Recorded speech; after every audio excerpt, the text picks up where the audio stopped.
We spend so much time hurrying through life that we fail to devote time in the present moment.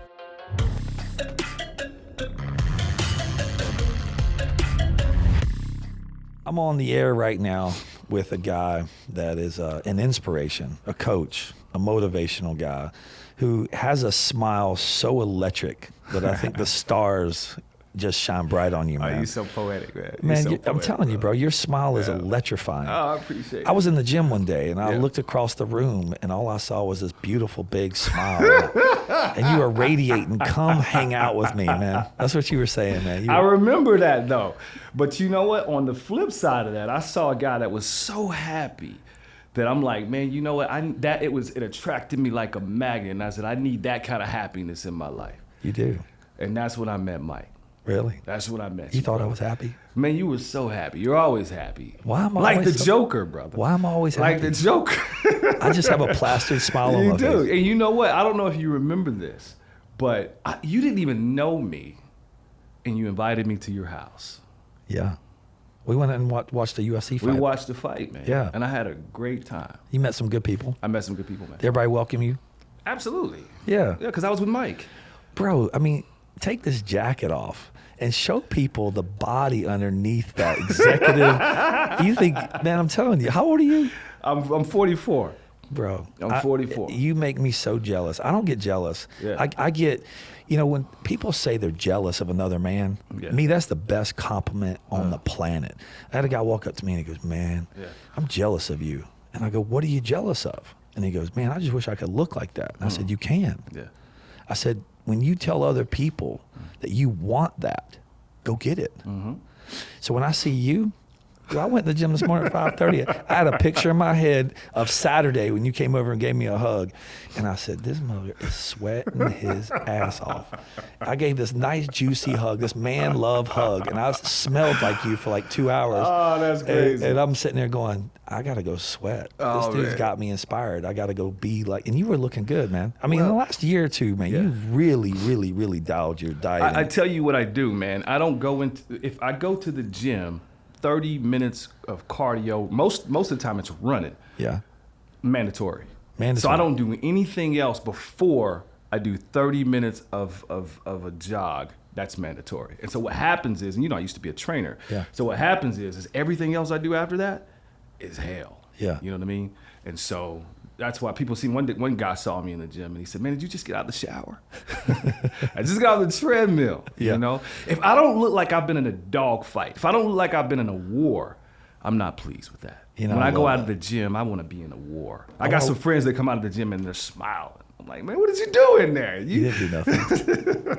They're going to see this podcast. I agree with that statement, man. Yeah. I feel like you're going into your war. You're mentally walking into a battle. Yeah. And you're battling yourself to go, man, how far can I push it today? Well, you know what it is, man. For me, it's transference, right? I transfer that to everything I do outside of the gym. You know what I mean? Yeah. So that same mental energy that I put into the gym, it's just it's transcendent, right? And I transfer it to everything I do outside of the gym. How many good people in your life have you met at the gym? A handful. Handful? A handful. I always told myself, a good employee, if I go to the gym at 5:30 every single morning, and I have a lot of friends of mine that own businesses, and they go, man, I can't find any employees. Uh-huh. And I said, well, walk me through a normal day of yours. Yeah. I was talking on the phone just the other day to a friend of mine in the same industry as me who opened up a new business in Miami. He was calling me and he said, Mike, I have a really hard time finding employees. Mm-hmm. How do you find employees? And I said, man, I don't have a problem finding employees. They find me. Yeah. And he goes, what does that mean? And I said, well, they find me because I plant seeds. Right. Every single day I plant a seed. Right. If I go to Starbucks and I get checked out by some guy that impressed me, I mean, they're managing tickets. They're up at 5, 6, 7 o'clock in the morning dealing with the public.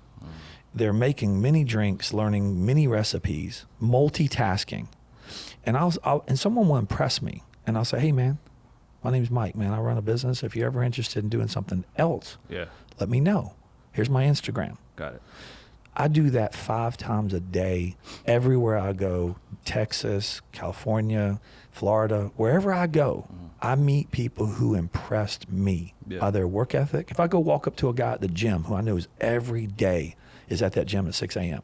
He's grinding, he ain't talking to nobody. He's putting his head down.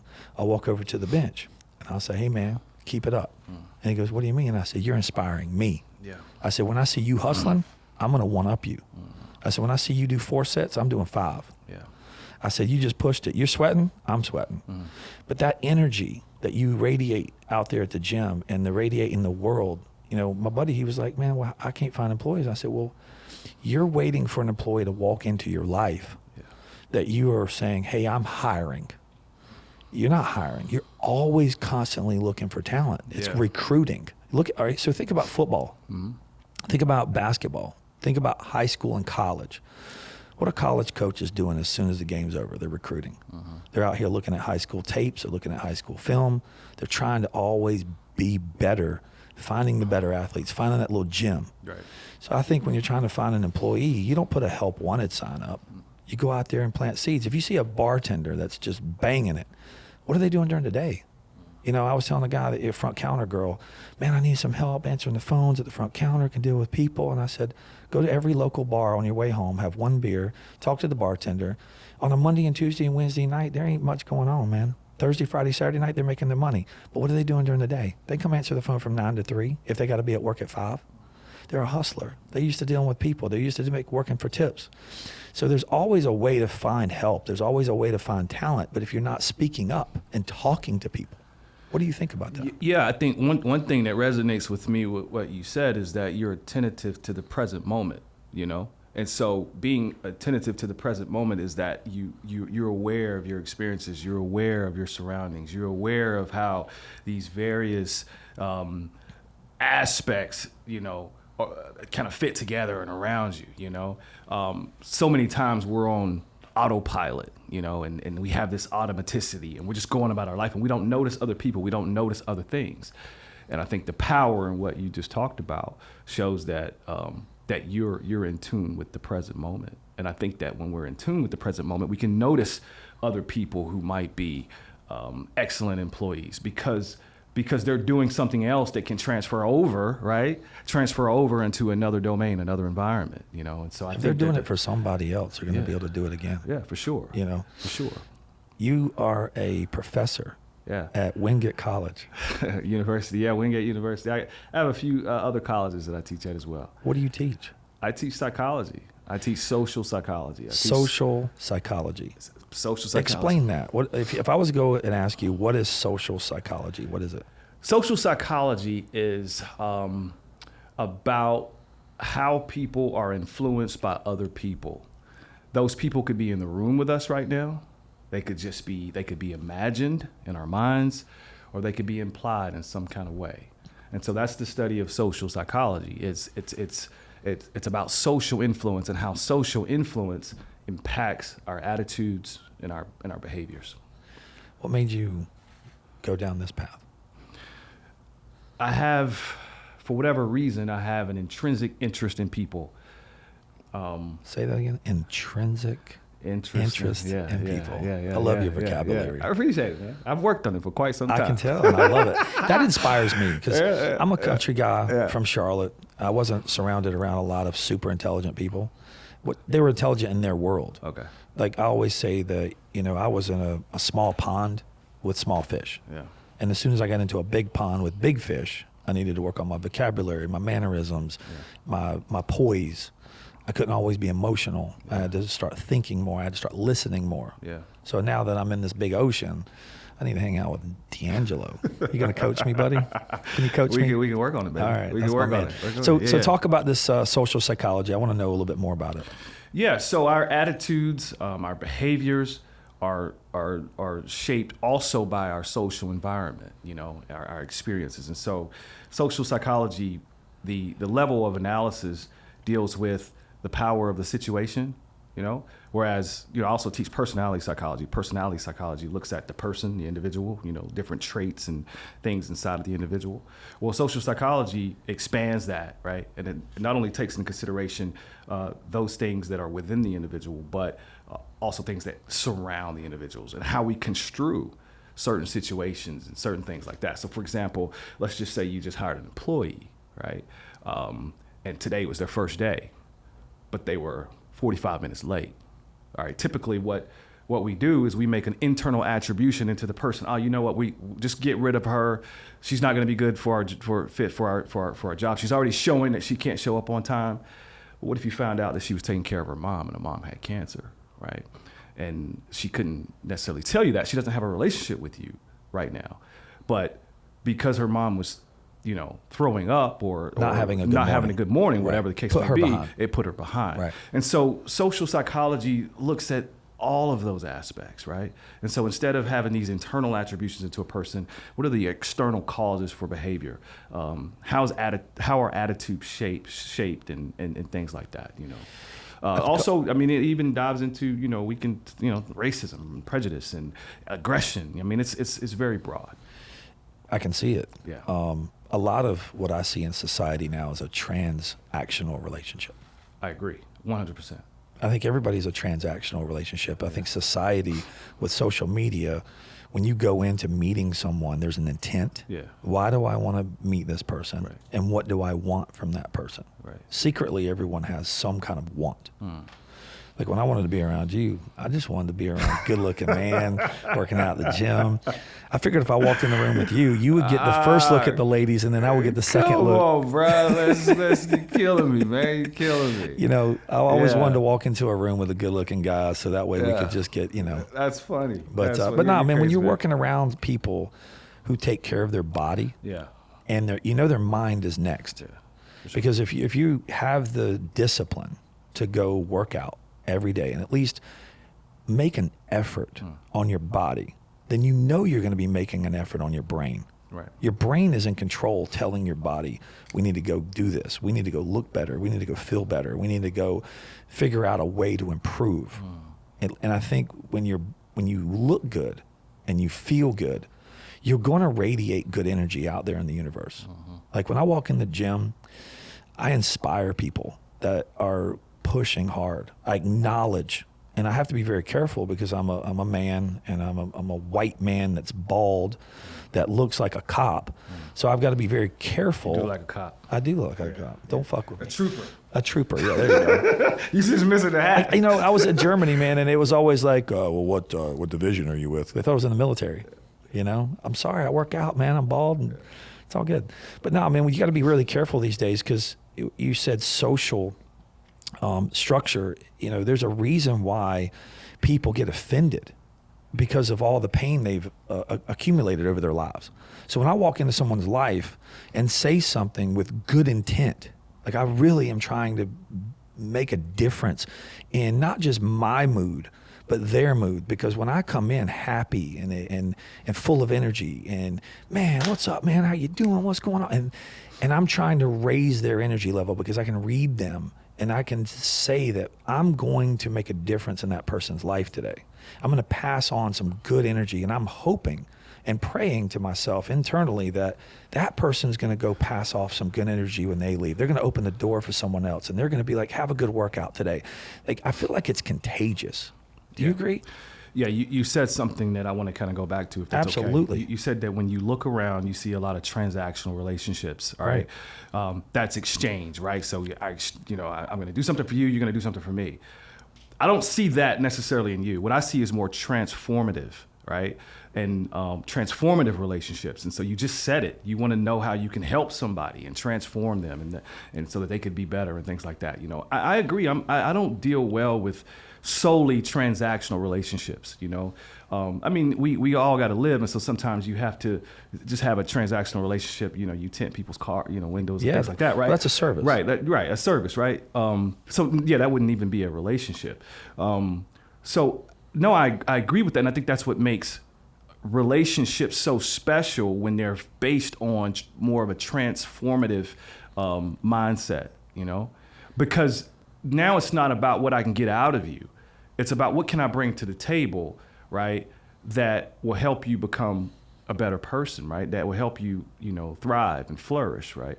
And then I just believe that when I do that, you'll do the same. You'll see the value. Right. There's good stuff in you. There's good stuff in me, right? So I think that one of the strengths that you have is you kind of see this everywhere you go. And I think that's why we connected, right? Because I'm not sure I approached you. I think you approached me, right? I'm sure I approached you. Right, super good looking guy, jealous. Damn, I want to know what the fuck his secret is right there. What are you eating? But see, here's the deal. But let's just say the thermostat was set on more transactive, sure. Right? Well, that would have turned me off. You know what I mean? And we wouldn't have connected. The reason why we connected is because I'm attracted to that which is transformative, and you're attracted to that which is transformative. Right. And people are in general. Sometimes people just don't know how to do it, because society kind of, we're tuned by. It's called social tuning. We're tuned by other people in society to have these transactions, and these transactions tend to set the basis of our relationships. Let me ask you a serious question. How do you make friends? My circle's very small, all right? Like through the audience. Like if you're struggling out there in the world, yeah, you're going to the gym, you're working out, you feel alone. How do you make friends? That's a very tough question. I have a struggle with that as well. Believe it or not. I'm not going to lie. I have a very hard time making friends. I struggle with it too, Why? Why do guys like you, who are so electrifying, I'm larger than life, I'm transformative, why is it so difficult for guys like you and me to make friends? I think I think there's a couple of different things, right? Friends become friends because of what's called the Propiquity Effect, all right? That means the closer you are, the more you see each other, the more likely you are to be friends, right? So if you go to the same gym and you see each other all the time, then that gives you that mere exposure where you can develop a friendship. All right. The other aspect is familiarity, right? The more familiar you become with a person, then the more likely you are to make friends, and then likableness or similarity, that kind of thing. That's Mike. I don't want to lie. I think that you need all of those things, and perhaps there's just guys like you and me. You know what you told me, and it's always stuck with me. And I hope this is okay with saying that. You can say whatever you need, bro. You outworked all your friends. You remember that? All right. And I think that's what happens, is that there's a certain level of value that you rise to. And if people don't grow with you, right, in that, and you don't grow with them, it becomes like rocket boosters that fall off. Right. You know what I mean? I think that's as close as I can get, because I struggle with the same thing you struggle with. I do struggle with it because I have love for everyone. Yeah. And I love all my friends from years ago to now. And I want to be a better friend to them. Yeah. But I feel like it's very difficult sometimes to add value to their life when they don't have any dreams and any goals. Yeah. Their goal is to go drink beer or to buy a car that has a monetary value. And now I'm at my life where I want to have life experiences. Yeah. Like when I can get on a plane and go eat a piece of pizza in New York and have a bagel and then go to a New York Yankees game because a buddy of mine called me and said, "Hey, bro, I love you. I miss you." And I was like, I'm on the next fucking plane up there. Yeah. The next thing you know, I'm hanging out. I didn't care how much money it cost. I just wanted to see him. Yeah. And he invited me and said he missed me and he wanted to be around me. And I said, well, you can be. Where are you? What are you doing? Yeah. I will, if I'm free the next day, I'll get on a plane and fly up to someone who means something to me. Yeah. It's never about the money. It's about, can I get a plane ticket? Sure. Can I go work next week to pay for that plane ticket? Sure. Can I go have a Red Sox game or a Yankees game or a Chicago? It's not even the baseball. It's not even the it's the guy that called and said, bro, I miss you. I'm thinking about you and I can't wait to see you again. When someone does that to me, I don't care where they are. I'm going to do my very best to try to say, you know what? I miss you too, man. I'm going to get on a fucking plane and come see you. Yeah. I think that's a rare mindset. And as you know, rarity, when something is rare, it's rare. Yeah. You know what I mean? You think that's really rare? How many people really do that? I couldn't tell you, but what I can say is that I don't walk around the gym meeting people like Mike every single day. Right. You get what I'm saying? Yeah. And I'm sure you don't walk around the gym meeting people like DeAngelo every single day. You're not there every day. Right. You know? And so, again, this familiarity, right? This similarity is what seems to be the glue to relationships. Well, I can see drive when I can feel drive. Yeah. I can feel passion. Yeah. You can too. Absolutely. You can feel it. Absolutely. Friendship, man, it's very difficult. I think when you're in high school, it's easy. I think when you're in college, it's easy. I think when you reach a level of mind where you're mentally aware of who you are, you know what you want, you know your goals, and you're living, it's very difficult to find people that have alignment with you.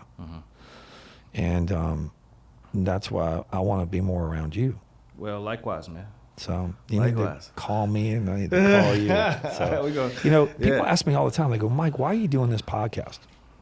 And I said, listen, bro, I said, this podcast is for me. This is not for any other reason but for me. And they go, what do you mean? And I go, well, number one, I'm a horrible listener. I used to talk over people my entire life. I used to bully people mentally, physically, emotionally. I would try to get my way because I was insecure. I was anxious. My mind races all day long. When I told you that I lost a lot of friends because I outworked my friends, mentally, I don't sleep. Mentally, I don't rest. Mentally, I am always looking a year down the road, 3 years down the road, 10 years down the road, and how can I bring the team of people around me with me? Like, how do I go create Thanksgiving dinner every day? And I've said this 1,000 times. I even probably said it on a podcast. My favorite meal or my favorite time of the year is Thanksgiving. And the reason why is because everybody that came to Thanksgiving dinner put something on the table. I don't know if you brought biscuits or you brought gravy or you brought chicken or turkey. All I know is that I hung out with people that were smiling, having a good time. We all put something on the table. We all left full, and we couldn't wait to see each other again. And I resonate that with business and relationships. If you're constantly putting something on the table, if you come to Thanksgiving this year and you had a bad year and you're struggling and you couldn't put anything on the table, you came, you sat with us, you broke bread with us, we had a meal. And you know what? Next year, you're gonna have a better year. And guess who's bringing the turkey? You are. Because you know what? When you're doing well, you wanna share. When you're not doing well, you still need company. You still need people around you to make you feel still part of something. That's why a lot of people, you know, when they're young, go to gangs. They want protection. They want unification. Sports, a lot of, like you said, diversification in life. You grew up in an area where you didn't have lots of opportunities. They were in the basketball court every day out there after school, hitting hoop. Next thing you know, they get a high school basketball. They keep their nose clean. Next thing you know, they're playing on freaking the Tar Heels. There's opportunities for everyone if you just develop that mindset. But, I was getting back to this podcast. I did it for me so I could make more friends because you mean something to me. You made a difference in my life. You're memorable. And every time I see you, I felt like you're one of my fraternity brothers in college. I feel like I've known you forever. I hug you and love on you just like I've known you forever. Yeah. Okay. So when I can do a podcast for an hour and a half, how many friends have you ever just sat alone with and talked for an hour and a half? I would say I have one. One? Yeah, I would say I have and one. And you're 40 what? 44. And you have one friend that you've talked to for an hour and a half? That I could talk to for an hour and a half. Okay. Yeah, and I can see that this means something because I can see it in your eyes. Yeah. You know what I mean? Yeah. So, this podcast was not for money. This was not for recognition. This was not for fame. Yeah. This was not for any kind of, hey, look at me. Yeah. This was my self-growth. Yeah. I did this for self-growth, but also to invite people that are interesting to me enough to where I can talk to them for an hour or an hour and a half and say, you know what, let's talk about whatever you want to talk about. But in the world today, I'm very interested because I do have anxiety. I do have panic attacks. I'm normal. I'm real. I'm big, badass Mike Burke. Yeah. But we all struggle. How do you coach people through these struggles? I appreciate the question, Mike, and I can see that it does mean something to you. Sure. All right. Let me throw out a couple of different ideas first, Sure. okay? Sure. So you're asking a question about mental health. Absolutely. Right. We all struggle with it. Yeah, for sure. And if anybody says they don't, Yeah, they're lying. for sure. All right. So let's think about a spectrum. All right. And this is the spectrum. All right. At the far end, let's just say on the right side of that spectrum, you have normality or normal. Okay. And then here you have abnormality or abnormal. Okay. Right? So this is spectrum 1. Let's do 2, all right, which is very similar to the 1, all right? You have adaptive, all right, here, and then maladaptive here. Okay. Right? So mental health lives on this right side, all right? So normal, adaptive. Mental health lives there, all right?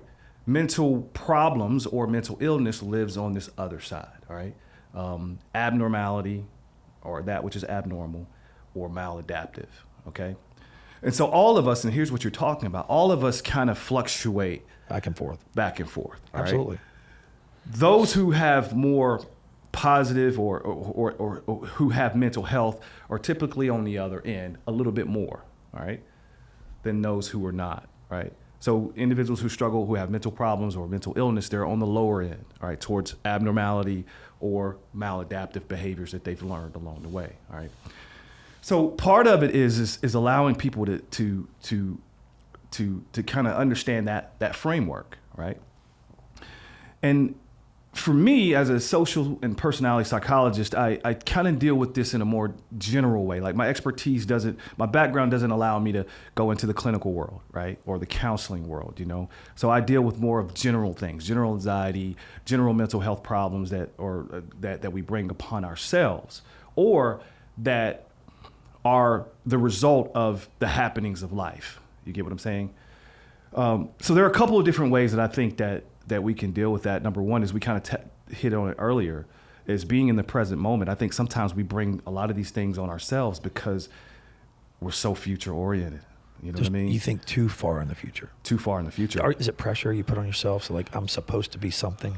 Well, the problem is the future, we can't really predict it. It's unknown, right? Yeah. And so therefore, you know, and the mind does a great job at catastrophizing things, you know? And then it's also exhaustive. Say like that you again. catastrophizing. Catastrophizing. Catastrophizing, right? I love that. Yeah. So where was I going with this? Your mind. Yeah. So your mind catastrophizes things, especially when it doesn't know. It wants to fill in the blanks, you know? And then being in the future, entrepreneurs you and I probably struggle with that alike, right? It's exhaustive. It's because here's what, when you're always thinking, Mike, you're using cognitive resources, and those cognitive resources are taxing, you know? It takes a lot of energy to use those cognitive resources. That's why sometimes you can't sleep. That's why sometimes I can't sleep, you know? But if we can be in the present moment and give that a break sometimes, then what we will find is that our mental health will become much, much better, you know, and kind of being in the present moment, understanding, you know, the people around us, the good around us, like for example, today I did my quiet time. I start every morning with my devotion and quiet time. And all of a sudden I heard this pecking, and it just kept, and I'm like, is that a woodpecker? What is that, right?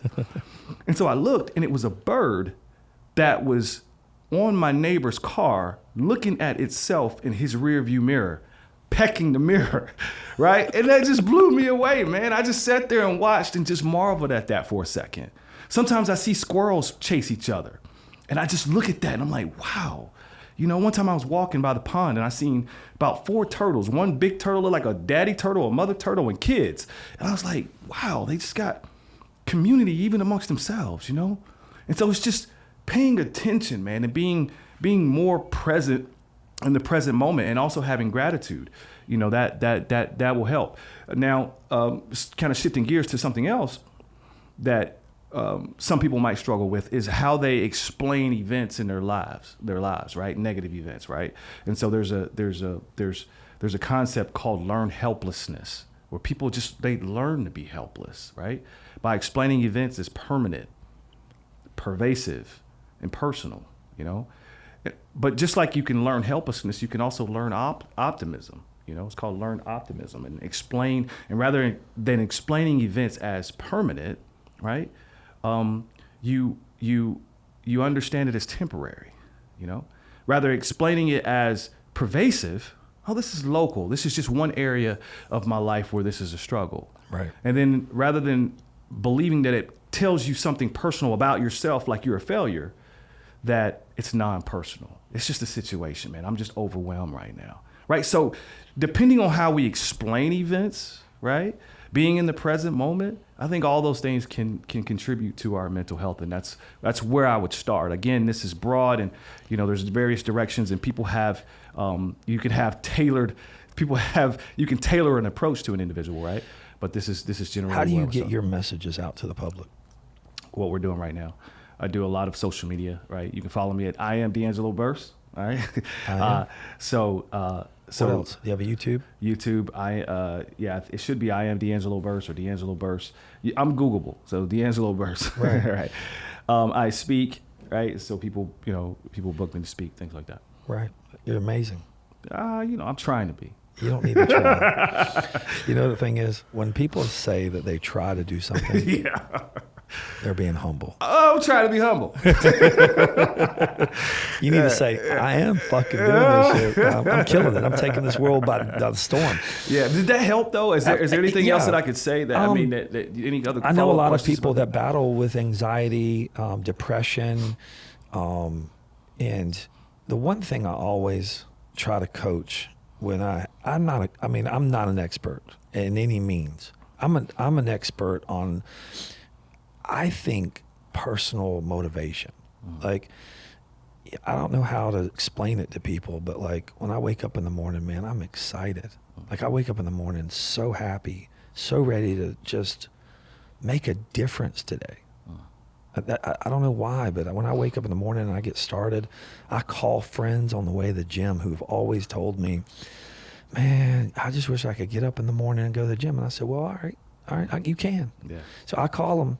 On the way, I leave voicemails, and I yell at them, I scream at them, I send text messages, and I do it for a couple of days. You know, we'll meet at a conference in Texas or go to Florida, and I'll see these people I haven't seen in a long time. Are really, you know, obviously friends, but they're friends I don't see very often. And then when I do, they're like, Mike, you're looking good. Man, I wish I could get up and go to the gym. And then when I get home, very next day on Monday morning, I'm on the way to the gym at 5:30. I will call and scream into their voicemail. Get the freak up, man. It's game day. Let's go. I'll be playing Metallica in the background or something. I don't know. It don't matter. I'll be playing something crazy, pumping myself up for the day.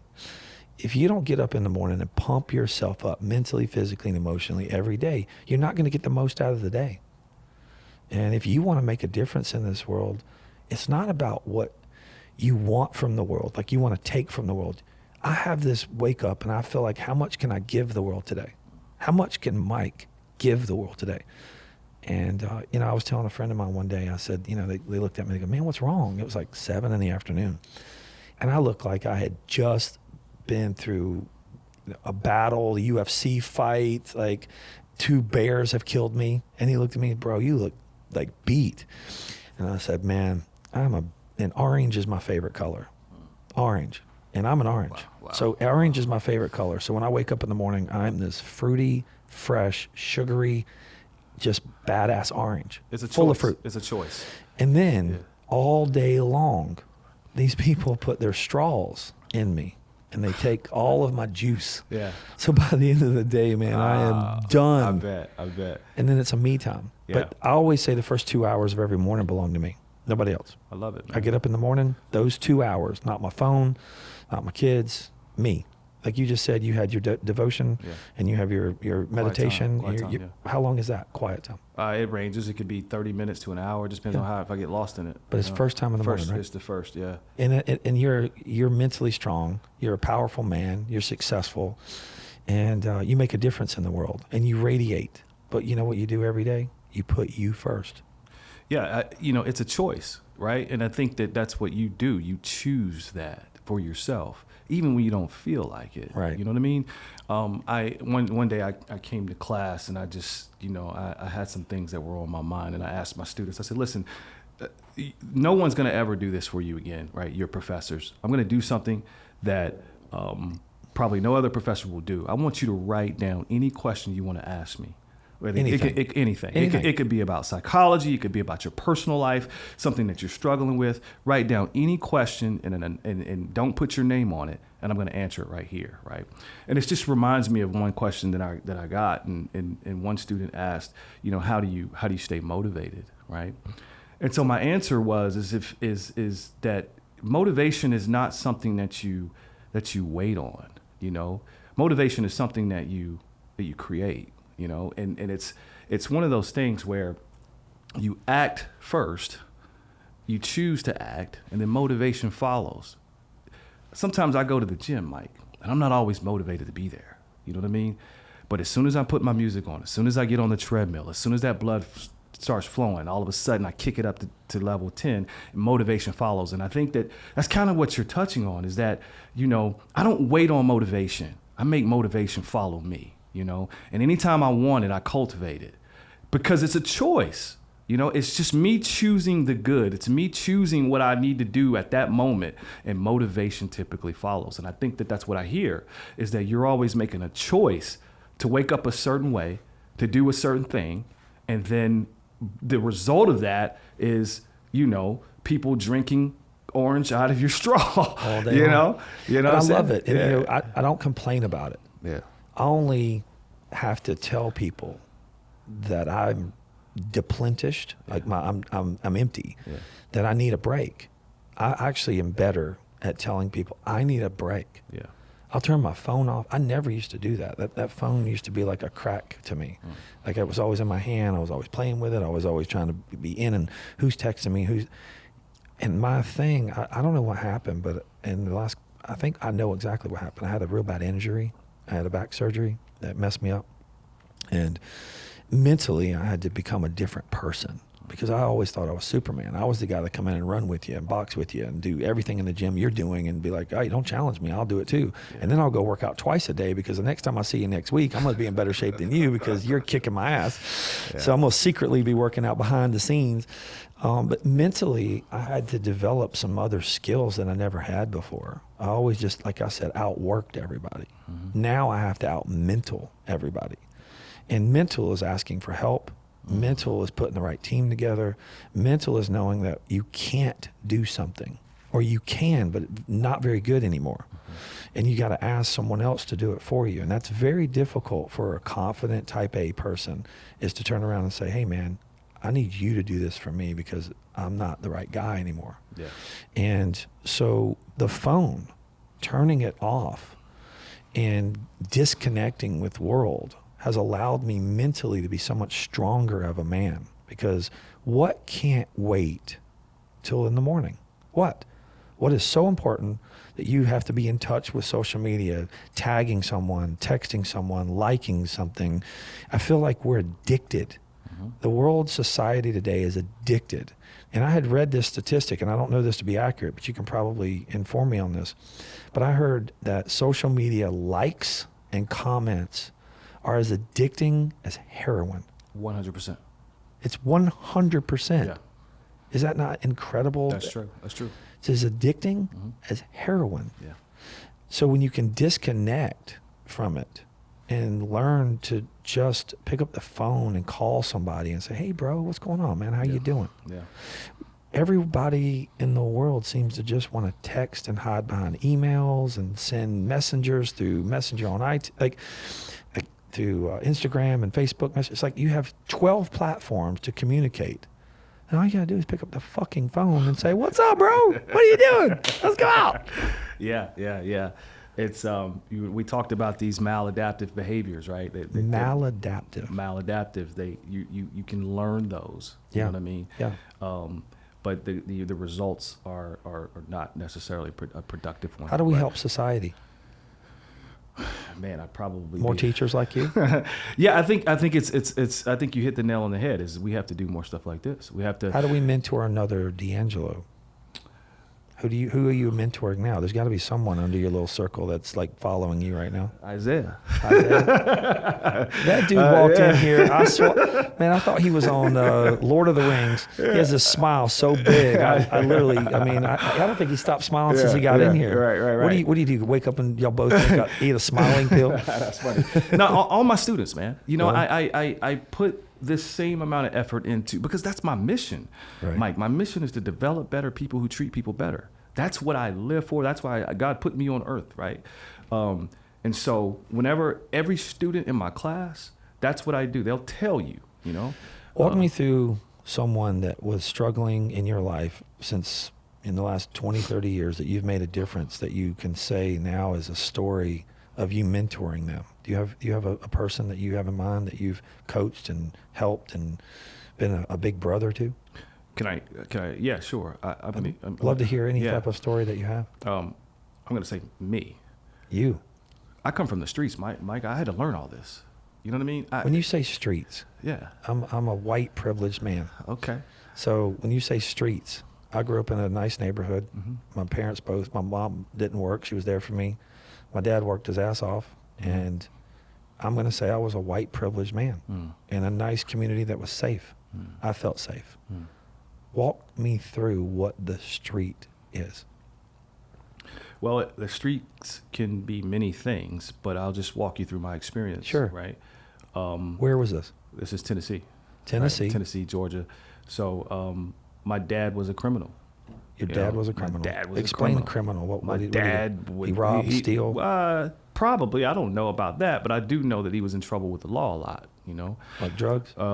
Yes, definitely. We found drugs around the house. You know, we saw some things that we shouldn't have Was he seen. abusive? Not to me. He was cool with you? Yeah. He's, you know, we never felt like he would hurt us. Okay. You know. But my mom was, you know, emotionally and physically abused. Sure. You know, we saw that. My older brother kind of duplicated some of those behaviors in terms of the criminal aspect, and so my brother went to prison for second-degree murder when he was 23. Wow. Right. And so I remember, you know, being 12 years old, man, finding crack underneath the bed, right? Money and guns. And I'd steal the money, I'd leave the crack because I didn't know what to do with it, and I'd shoot the gun in the backyard. So I started teaching myself how to shoot a handgun at the age of 12 without no parental supervision, no adult supervision. I almost did one time, you know, almost shot myself in the face. And so at 16, I started carrying a gun, running the streets, getting in trouble. My brother would call me from prison and, you know, don't come in here, you wish you were dead. D-Lo, that's what they called me. Don't come in here, you'll wish you were dead. And that became an echo that stayed with me for many years. And your young, was it older brother? Older brother. Older brother kind of talked you off a cliff. Well, you were going down a way. Here's the deal. I lived through his experiences. So at some point I started recognizing that whether that's good or bad, I could learn from these experiences, right? And I can take a teleological approach. I could take an architectural approach in designing the future that I wanted, right? And so for my brother, if you're telling me don't come in here, you wish you were dead, you're in there. All right, well, let me learn from that. You know what I mean? So I understood what got him there and how he landed himself in there, you know?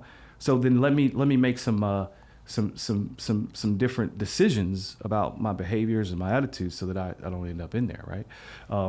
And those kinds of things. And so today, you know, my dad's a pastor. I don't want to leave it there. So he's changed. Your dad's changed. He's changed, man. He found he found the light. That's right. My brothers are breaking their ropes as well. Is your brother out of jail? He's not now currently, but he's been out since then, you know. And so for me, I would say that the greatest testimony that I could tell you would be me, because I had to learn everything you see right now, everything. So when did you know that you had to stop carrying a gun, walking around being Mr. D-Lo, the badass dude that you were? When did you have an epiphany and say, wow, I'm going to do something different? Yeah, for sure. That's a good question. I remember walking around outside of my high school, probably about 17 years old, 18 years old, right? Thinking that I was put on earth to do more. And I recall that. I remember it just as vivid right now as I'm telling you the story, just walking around believing that God put me on here, this earth, to do something more than I was currently doing. And so at 19, I left and moved to Nashville, Tennessee, and I haven't looked back. And you're in Nashville. What'd you do there? Studied music business. Music? Yeah, so I went to Middle Tennessee State University. And you just told me earlier now, here's you were the a deal. rapper. I told you I was a rapper. You didn't believe me. You're not some rapper. Man, I was the dude. Man. You were out of bounds. What were they I was out of range, man. Come on. Don't hate on the name, man. And so I spent some time in Nashville, man. Did you make any CDs? Or like, oh yeah, for sure. Did you? For sure, man. Man, we got to bring some of that back. Yeah. I bet you could go. What's that station you can go and put music on now that people can download and buy? I can't remember what was a platform. A friend of mine was a musician, said he sold a song. Yeah. He was on there and somebody wanted it and they bought a song. He makes money off of it. I can't remember. I'm not sure. That those days are over with. I enjoy it. But those tapes are still raw. Yeah, bro. they still rock, but I enjoy what we're doing right now. No, that's cool, man. That's a lot of diversity. Yeah. Did you play sports? I did. I was a football guy. Yeah, what'd you do? What'd you play football? I was in same city, right? Same town, but I was a running back. You were? Yeah, man. I started varsity as a freshman. Were you fast? I was the man. I know. You're still the man. You're 44 years old. 44. When you were like 16, what'd you run the 40? Like 4.3, 4.4? I don't remember, man. I probably was around 4.5. Okay, that's still fast as hell. Yeah. But were you big like you are now, or were you? I don't think I weighed as much as were you about 180, 190? Right now? No, back then. Oh, back then I probably was about something like that. What are you, about 205 right now? About 200. Something like that. It looks good on you. Yeah, I appreciate it. How tall are you? 5'10". 5'10", 205. Yeah. Just lean. Knock a brother out. I always tell people, man, just because you're big don't mean you're strong. Speed. That's right. Speed kills. You look at the boxers nowadays, it's speed, man. That's right. Like NFL, you could be one of the best athletes in the world, but if you ain't fast, you're not playing in the NFL. Yeah. Speed is everything. For sure, man. So how are you attacking the world every day now? What's plans for you? School's over for Wingate? You teaching anywhere else right now? I teach at Montreat College. And so currently I have, I'm contracted with Montreat throughout the rest of this year. So I'll be there. Yeah. And I do that online. Have any speaking engagements coming up? My next speaking engagement, I don't know. I have to see, man. I have a PR firm that manages all that stuff for me. So that's cool. I have to check into that and see what's coming. When's the book coming out? That's a good question. We are in the shopping stage. And so my agent is shopping the book to publishing companies right now. So we're getting. You already wrote it? No, she's selling the book prior to me writing it. So we've already written chapters. So I've written 3 chapters. So you have enough to give them enough to... Oh, yeah, 3 chapters and a proposal. So we're in front of them now. What's a book deal look like? I'm just curious. Like, if you wanted to write a book or a story, how does that work? They give you a percentage of sales or what? Yeah, so I'll sell my idea to them. Some people are going to frown upon this, but this is just for the first book, right? I'll sell it to them, and then I'll receive royalties and a percentage. And my agent, Diana, can talk to you a little bit more about that because, That's cool. I've been writing a book. Really? Yeah. All right. What is it? You give me just a helicopter, How to scale. How to scale. How to scale. Scale a business, how to scale your life, how to self-growth. Okay. I think my mental problems was I always never thought I was good enough. I always have this like seed in the back of my head saying, I'm not good enough.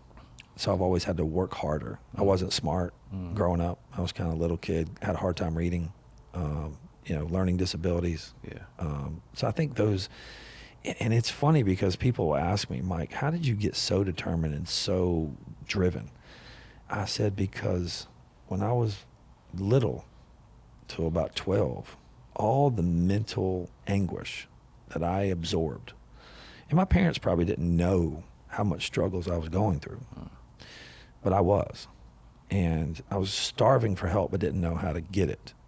My mom got me tutors and stuff, and my dad, made suggestions and tried to help me. But I really had a hard time because they weren't in the classroom, and I had to really pay attention. I had to really turn into a visual learner. Yeah. But you know how when you see Spider-Man and he got bit by the spider and then all of a sudden he had a power? Yeah.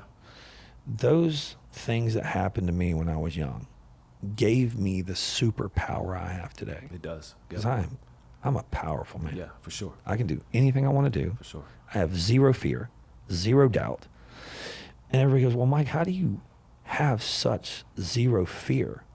And I said, well, I have a parachute on the back right now, and I can pull it at any time I want. That's right. I'm floating down, doing whatever I want to do in this world because I'm attacking the world. Sure.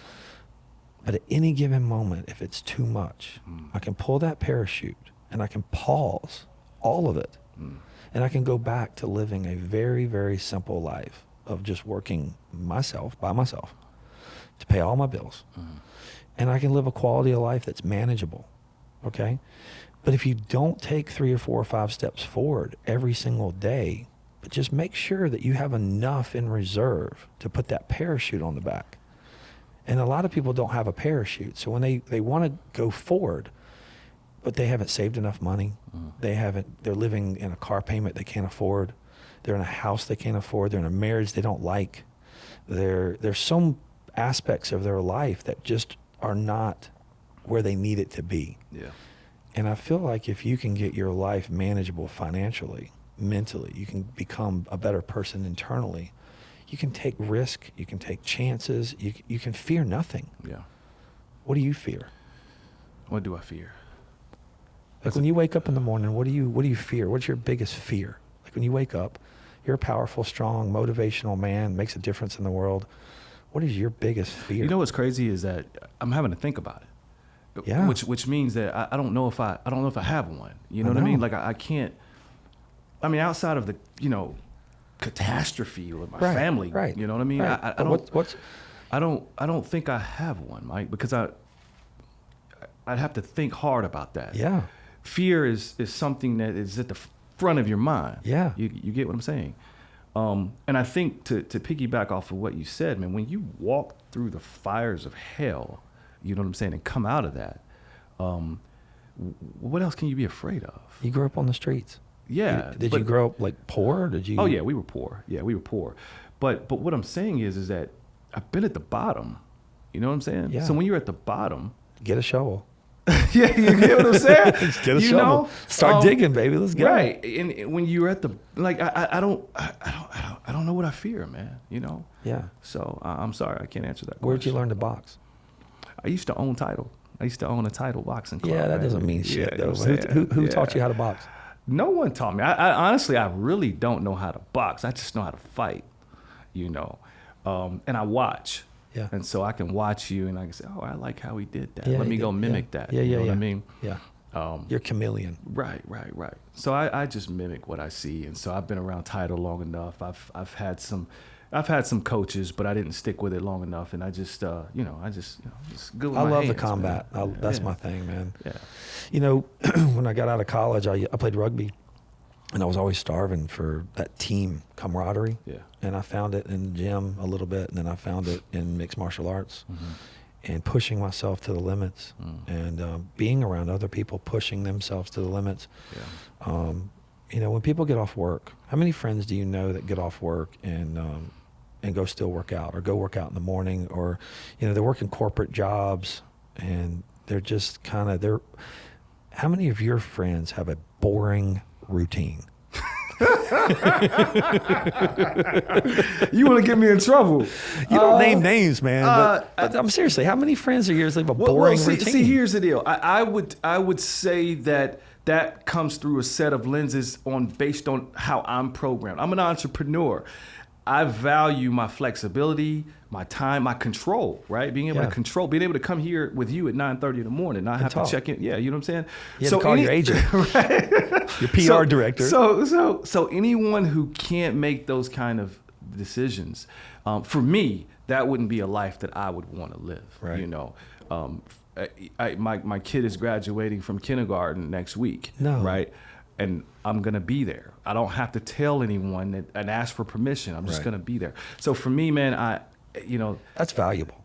Absolutely, 100%. I control my time in that aspect. And so, yeah, I would say that if you don't control your time, looking through my lenses, based on how I'm wired and all of my experiences, that's not a life that I would want to live. Do you think that social media and YouTube and video games have poisoned the youth?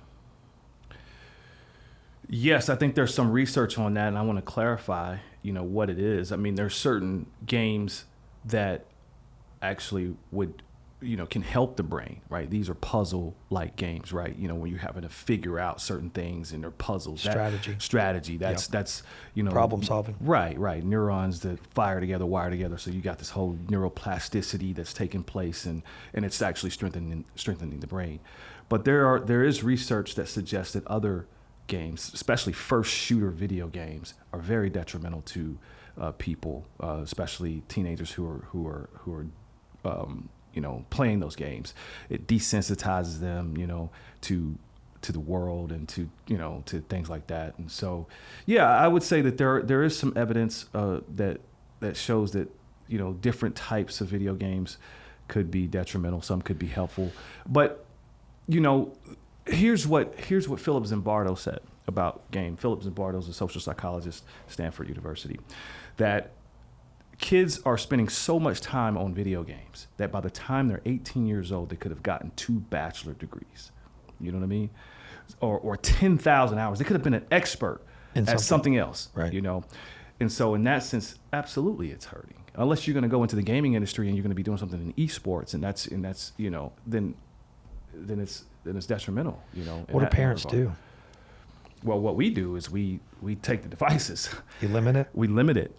They earn them, all right? And maybe on the weekend we give them 2 hours. Right. And so we just limit the devices. Did you play any video games? When I was a kid, but man, I there's no way I can see myself devoting any kind of time to any kind of video game right now. I've never. You know what I mean? I think when I was in college, I played Ken Griffey. I played Knockout. I think. I played. Knockout, is that Mike Tyson? Yeah, that was dope. I think Street Fighter, Mortal Kombat, and we played a little bit here and there. But like, it ain't like the games today. I tried to play with my son one time, man, and it gave me motion sickness. I was like, I got dizzy. Yeah. No.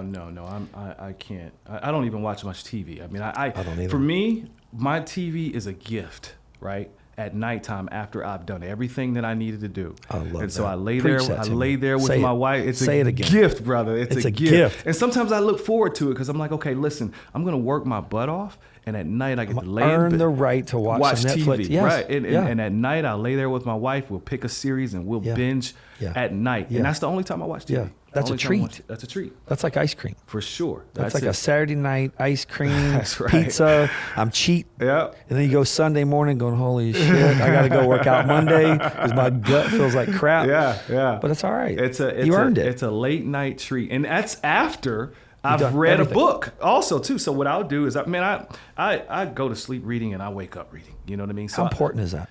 Oh my God, man. I mean, the thing about it is that if the mind is truly plastic, then that means I can shape and mold it, And so it's very important in that regard. If everything that you see with me today, everything that I see with you, it's because we've stretched our mind, whether that's reading or some kind of study.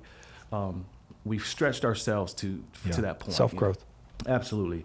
So for me, it's every night, that's about 30 minutes prior to watching my show. I make sure. What are you reading right now? I'm reading The Social Animal by Elliot Aronson. Okay. What's it saying? Social psychology. What's he saying? It's just a book on social psychology. Okay. You know what I mean? What's the most important book you've read that you need to read again? Oh my God, man! The Ruthless Elimination of Hurry.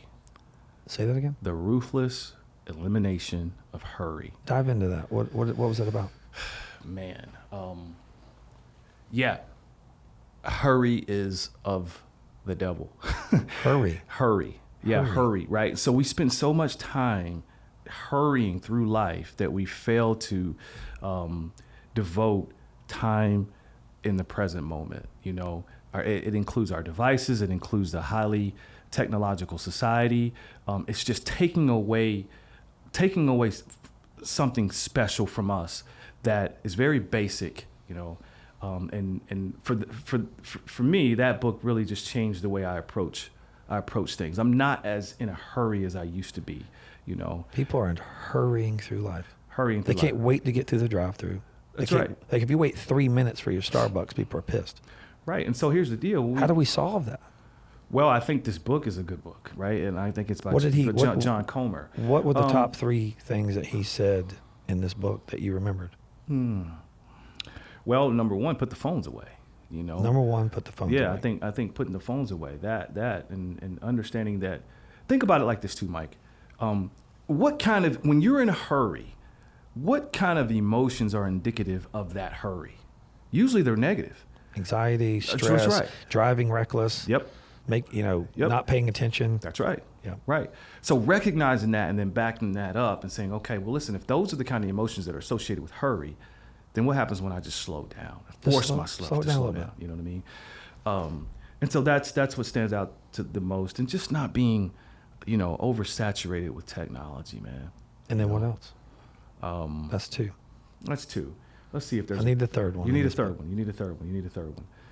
Put the phones down. It's been a year since I read disconnect. the book. Let's see. Disconnect. Put the phone down. Yeah. Disconnect. The decisions you make by being anxious and hurrying. Right. Negative always comes out of it. And I would say just being, making sure that you have that time to yourself, right? That quiet time. The first 2 hours in the morning are mine. Right. You said the first hour of every morning is yours. That's right. So making sure you have that time to yourself, where you're just, you're reading your book, you're praying, you're meditating, right? Whatever that is. Do you fly a lot? Not since COVID. I fly a ton. Really? And I'll tell you what, I see people watching movies. Yeah. I see people reading. I see people working. Mm-hmm. And I fly all over the place. I mean, I just came back from Germany and London and San Francisco and Texas and St. Louis. And I mean, I fly all over the place. Mm-hmm. You know how many movies I've watched on the plane? And I've flown 30 times in the last year. Help me out. One. Wow. Yeah. One. Yeah. Do you know what I do? What do you do? I meditate. I sit there. I don't pay attention to really anything. I zone out.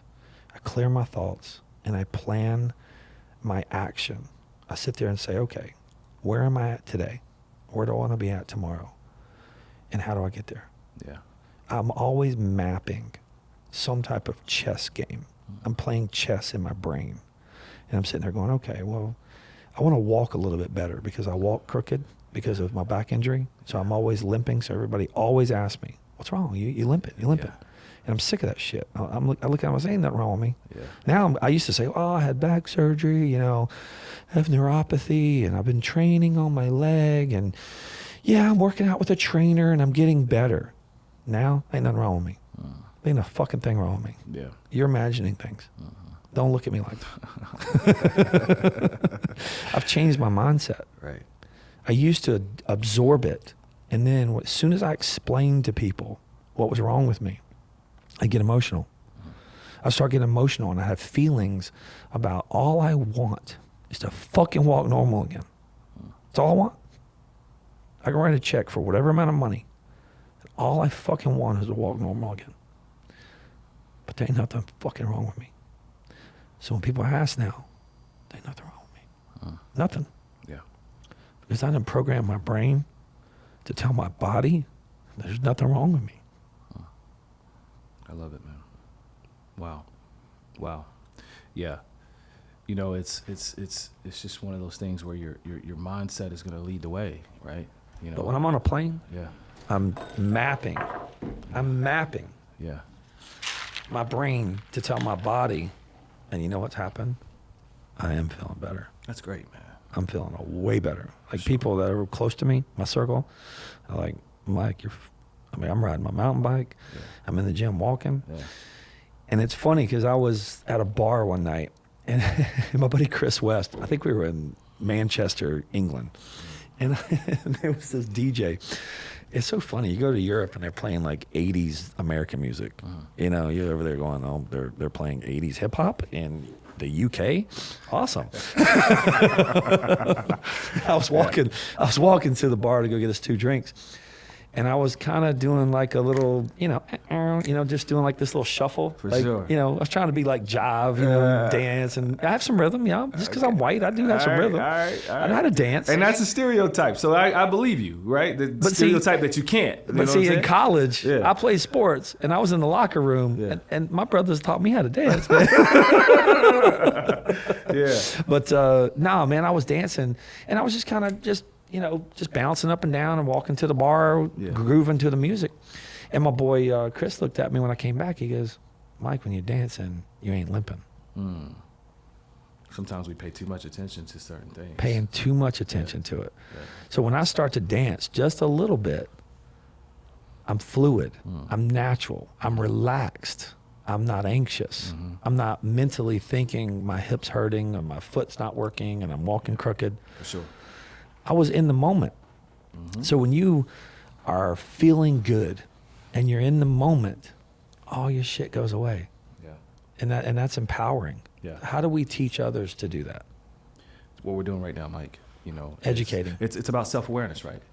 So a lot of times people are, again, they're on autopilot. They're living their life in this automaticity type way. Everything Right. is just automatic. There's Right. really no conscious, decision making that's happening, right? Right.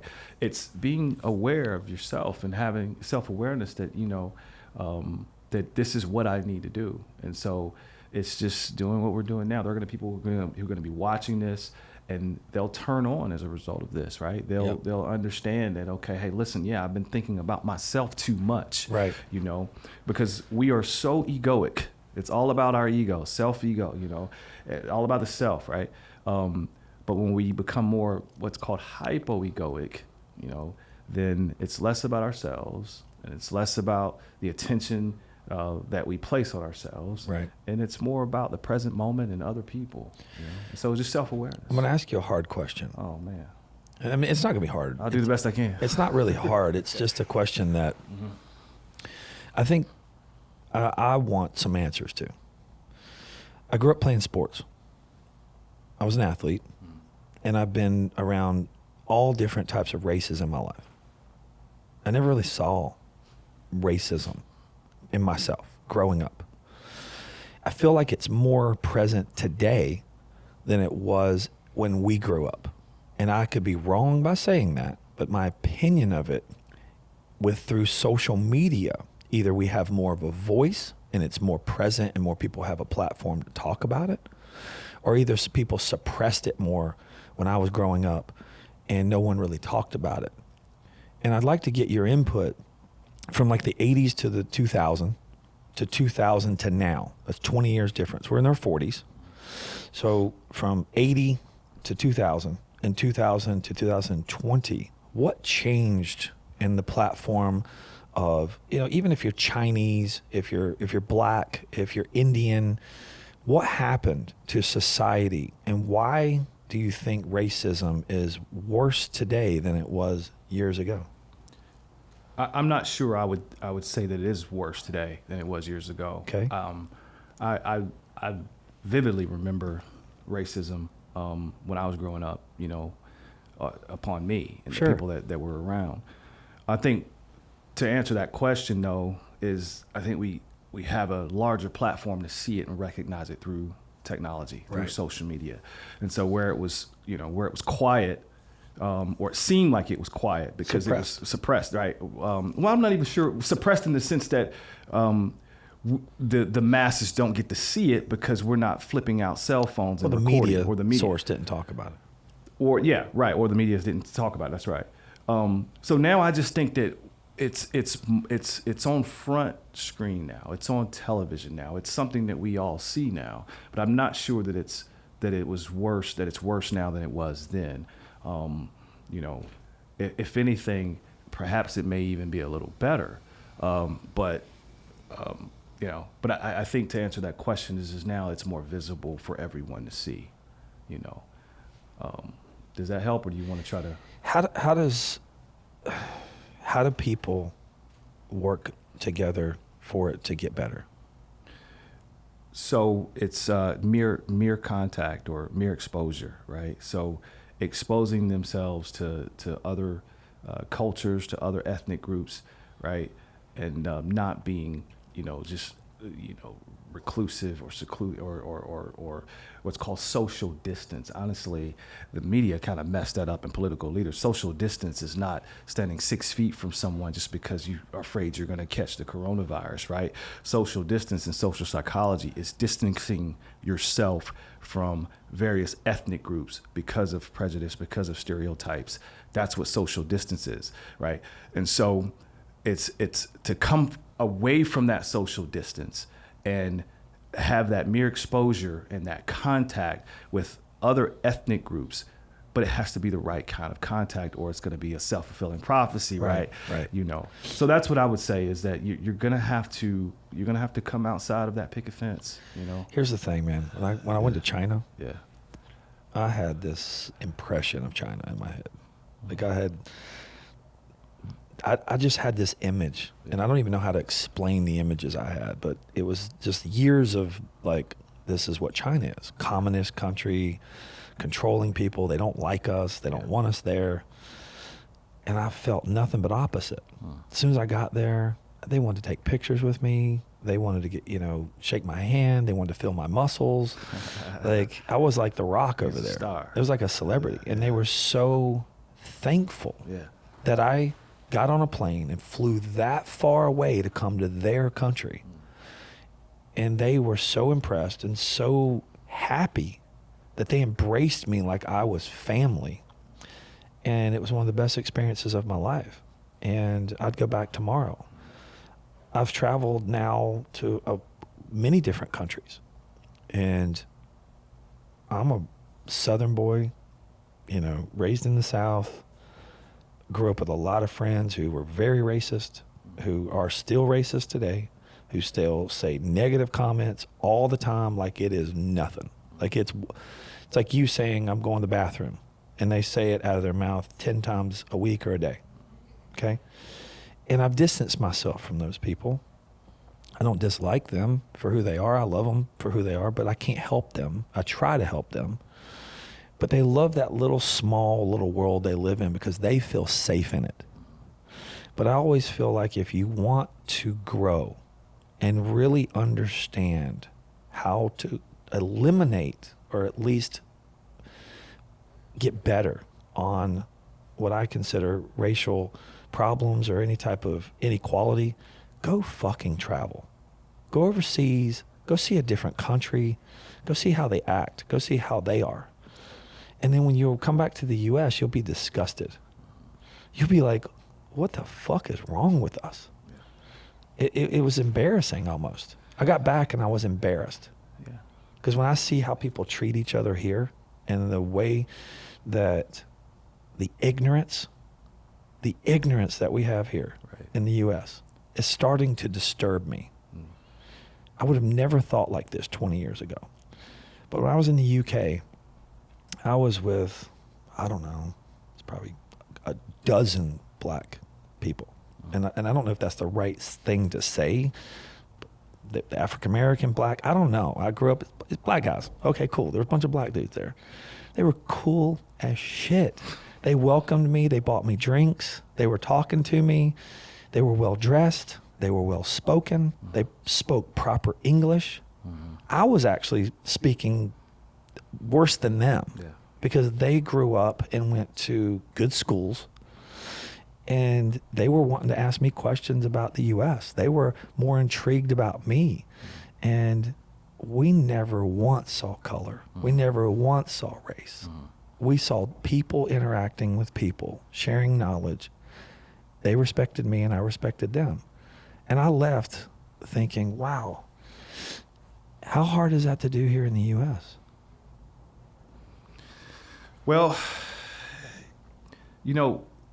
it's this idea of ethnocentrism, man, where you have ethnic groups who believe that their ethnicity is superior to other ethnic groups, And as long as that mentality is at the forefront of people's mindsets, then racism will always exist. But I think that there's a link, and this is just DeAngelo Burse, a link between racism and narcissism. Sure. Right?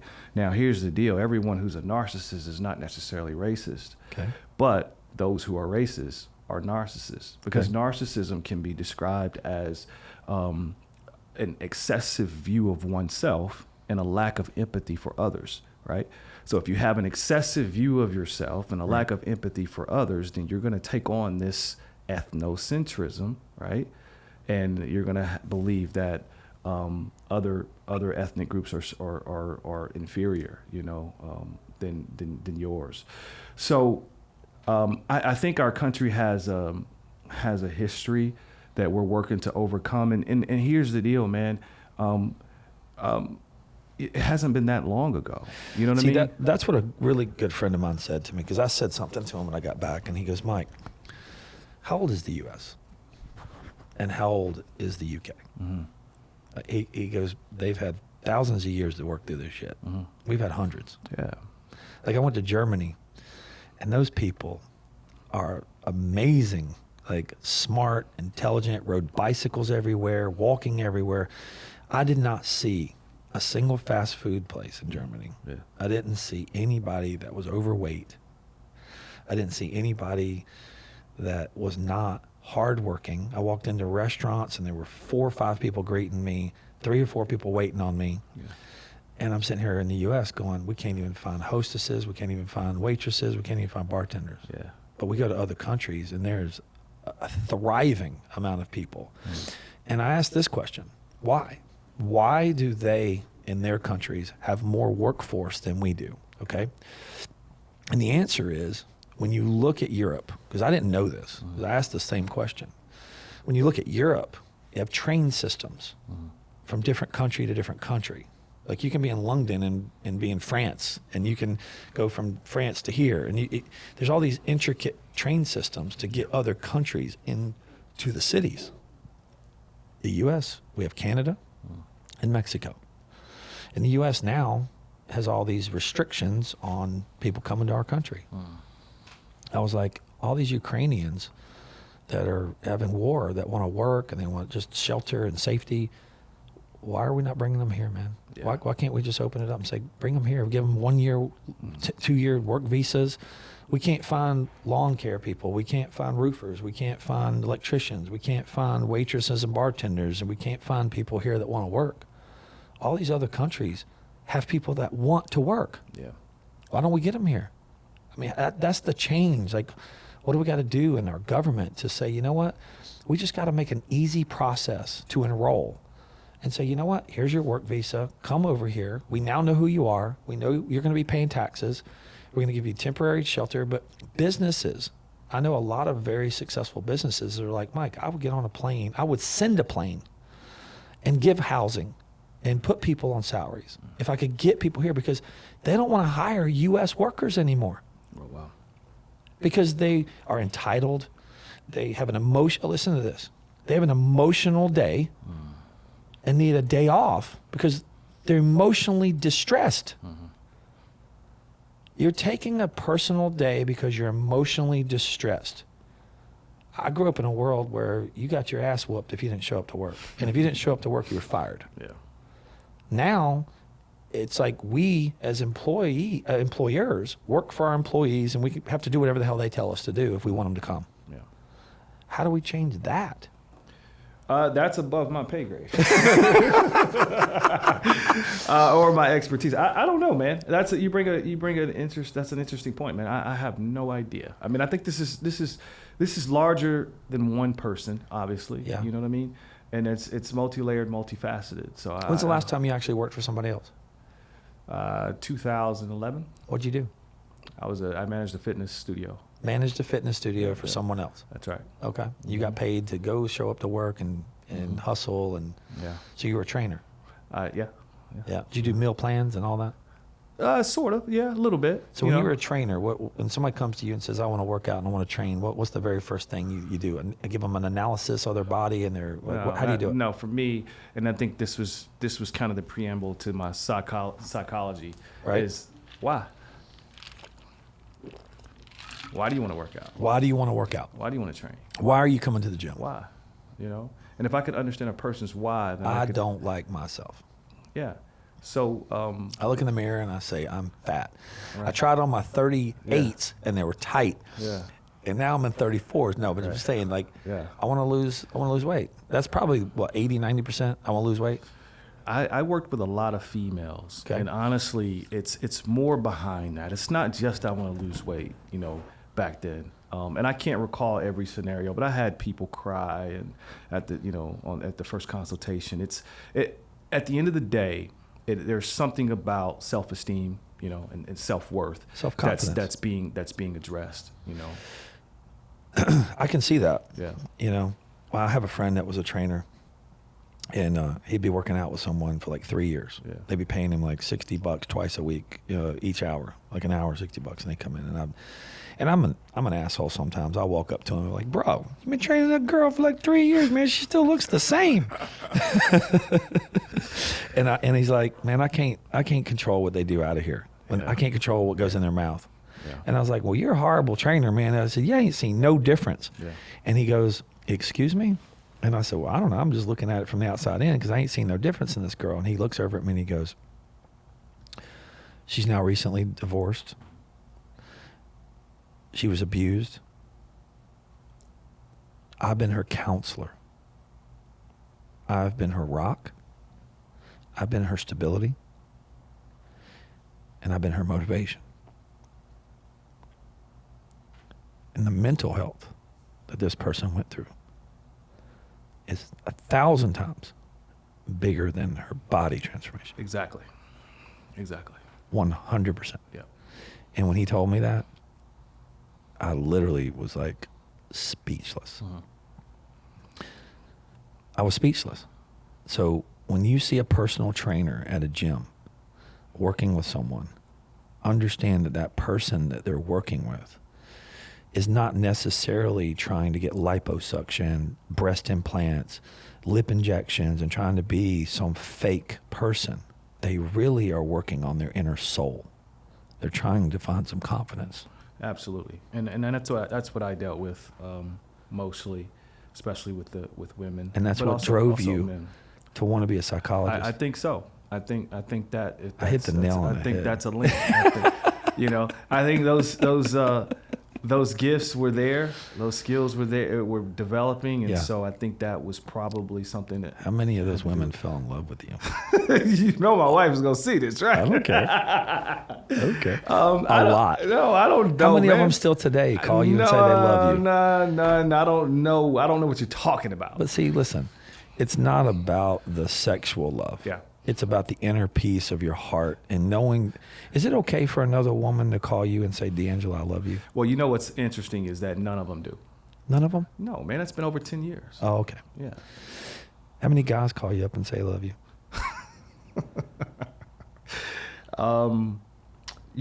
My family. Okay. I think that's Any it. friends? No. I do. No. Yeah. I call my friends. Yeah. I have a friend of mine, Danik, in New York. And I have a friend of mine, Mike, in New York. Mm-hmm.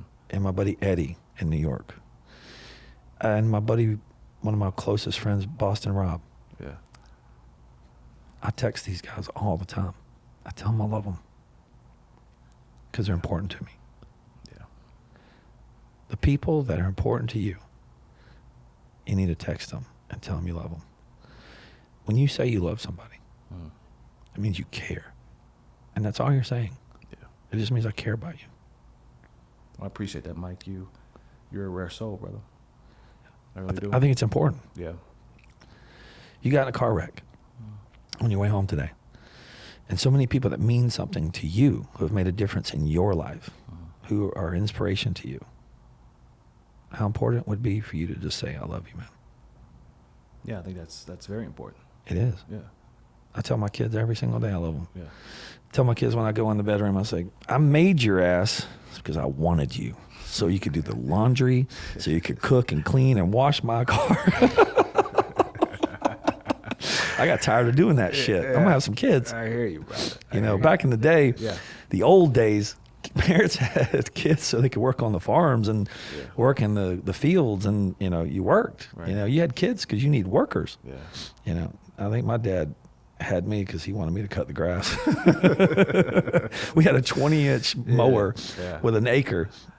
And as soon as I freaking go to college, the next freaking day, bought a riding lawnmower. Interesting.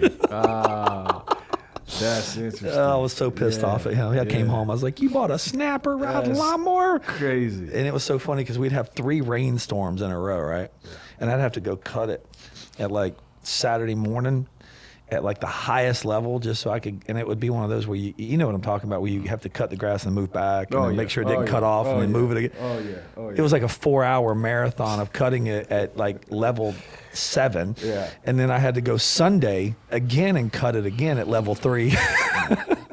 because the rain and the humidity made the grass grow so high. I was so pissed off at my dad. I was like, dude, you should have bought me a riding lawnmower. I hear you, man. Yeah, man. What's next for you, Mike? What next for me? Yeah, what's next for you? Growing, scaling, coaching. Sunstoppers is a national company now. I'm doing consulting for Expel, the manufacturer. They've got me on a consulting deal where I go and help them with any type of issues around the world. Here in the U.S., growing the company, man. I have a dream, and my dream is to empower others through one brand. And I feel like there's strength in working together. When you have a website, so in our industry, you know, we do window tinting, paint protection, ceramic coating, and residential commercial blinds and shades. So imagine if you have a website in, say, Colorado that does the same things I'm doing. And then another guy has one in California, and another guy has one in Florida, and another guy has one in Texas. And each one of them are putting $1,000 a month into their SEO, into their website, into their lead developments, right? If you're going to build a fire in the woods, and you're there with like just me and you, man, like a small company, this is the analogy. It's a small company. It's just me and you. We're building a fire. And I've got a gallon of gas and you've got a gallon of gas. And we've got some trees and we put them on the fire and we put logs on and we pour this gallon of gas on, you pour a gallon of gas on. That fire is only going to get so big. Yeah. But when you have 66 people working together that are putting 66 gallons of fuel on that fire, then we have fire for days. Yeah, it's a lot of fire. And the thing is, when we put one fuel source and we put more effort into that fuel source, we're going to get a higher rate of return working together. And there's going to be less competition in that space, like Google, Facebook, Instagram, you know, Yahoo. Like when you search, it's all about the search engine optimization. It's like when you search that business, if you're working all around the US to fuel that one brand, then we're all going to eat. It's Thanksgiving dinner, man. Yeah. We're all going to eat a bigger meal. Because if you're in Colorado putting 1,000, and then the guy down the street's putting 1,000, and this guy's putting 1,000, and this guy's putting 1,000, we're putting 66 gallons on this thing. So we're going to powerfully outperform everyone else who can't afford to put enough fuel on the fire. Yeah. So now we're going to get it to a larger space. I like to coach. I like to mentor, and I like to train. That is what I like to do. When I wake up in the morning, when I can go teach people what I've been doing for 30 years, we put stickers on cars, man, but I'm arty. I'm an arts guy. I like the art, you know, creation. Every car's different. This car's got a different angle. This back window's got a different angle. And I'll go teach people that don't know how to do this. And then a week later, they're tinted their first car. They're calling me up, FaceTiming me. Man, I cut out the car. I tinted it. Mike, man, I'll blah this. I get to live vicariously through all these people who I can pass my knowledge down and my experiences down. Now I give them a trade that they can pay their bills and make a living through what I just mentored and coached them through. For sure. And when they call you excited, you're a teacher. You're a teacher. You understand exactly what I'm talking about. When that self-growth, when you have a person that shows up in your classroom and feels defeated, and then they leave that classroom after the semester or whenever it's over, and they feel like what they grasp from your knowledge and what it's incredible. It is. Yeah. You see it. For sure. But how does that make you feel? It fuels you. When you know you've touched a few lives and you know you've made a difference, that is like putting an extra flame inside of you because you know that you need now to do that more. You know? Yeah. And that's why you're doing this podcast. That's why you're doing the YouTube, because you now need a bigger audience. You now want more of that fuel, because the more people you help and the more people you inspire and the more people that made a difference in this world, that through the words and the actions and who you are, have going to really internalize, make you a happier, glowing, more energetic, more of a better person internally. Because you're going to wake up in the morning going, your purpose is now to inspire and help and coach so many other people. But your purpose is to reward yourself by doing that. Yeah. And it's an incredible feeling. Yeah. It is. So to jump on your bandwagon, what's next for me is to do more teaching, to do more speaking, to do more empowering, in a greater way, right? To widen my platform, to write more books, right? So can't say it as eloquently as you said. What? You're so much well spoken. You're better spoken than me. But that's what I see. So our paths are very similar. Oh, for sure. That's why I gravitate to you. I can definitely see this. And so, Oprah, if you're watching, I would appreciate sitting down on your show for a couple. But yeah, that's what it is. Dr. Phil, Oprah. Yeah. I had one guy tell me one time. He goes, Mike, what do you do every day? Yeah. And I said, bro, I'm Bank of America, I'm Oprah, and I'm Dr. Phil. Yeah. And I go, what? And I go, yeah, everybody wants my money. Everybody's got problems. Yeah. I'm over here trying to solve them. Right. And then I got to turn around and talk to somebody else about what just happened today. So Oprah's got me on this show later. Right. So how many hats do you wear a day? Ever since my Hurry book, I've been trying to shrink things down and really, really take the priority, make my priority the main things, right? And so I would say entrepreneur, professor, husband, father, friend, and honestly, that's it. Maybe some other role comes in, but I'm very serious about trying to not get into this perpetual state of hurry. Right. And I know that Thank you for that. It's strange. No, thank you, because I just heard something in what you said that now I'm going to add to my to-do list. Right. You just gave me something now, because I'm always looking at something to self-improve on, and you just gave me my new task. I used to be all over the place. I'm telling you, man, I used to have meeting after meeting and all over the place, man. I have literally said, okay, what am I doing here? Where do I want to go? And let's do this. And so I'm very guarded, man. At a certain time when I get home, I'm done with my phone. I don't care. It'll wait. Like you said, it'll wait until the next day. And so, I'm very cautious about what people put me into and what I put myself into. Right. That's going to, put me in this perpetual cycle of hurry. So tell the audience again how to find you. I am DeAngelo Burse. Did you hear that, Micah? I am DeAngelo Burse. You're on LinkedIn. I'm on LinkedIn. You're on YouTube. Facebook and Instagram. That's correct. You have a PR director. You're in the middle of a book deal. That's right. You're a motivational speaker. That's right. You work for companies all over the world. We just got on TikTok as well.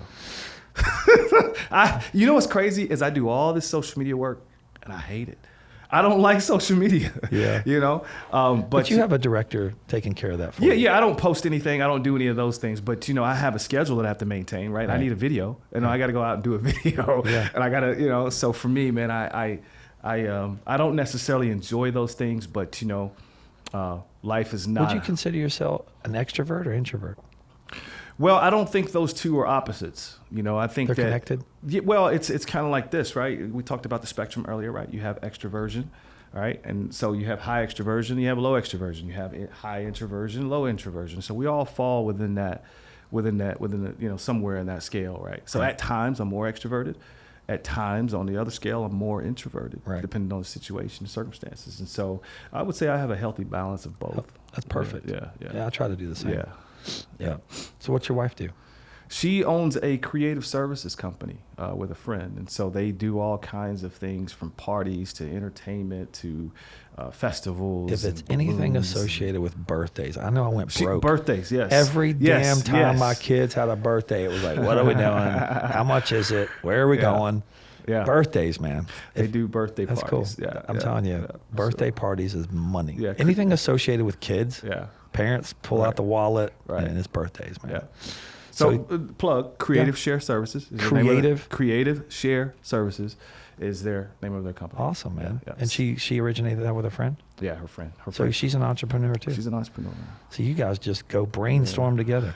That's right. Does she help you with your business? She does. Yeah, good. She does, man. And you don't help her at all with hers? I questions, right? Very deep questions about sales or numbers or marketing, things like that. She picks my brain. Yeah. So you said you're working for Montreat?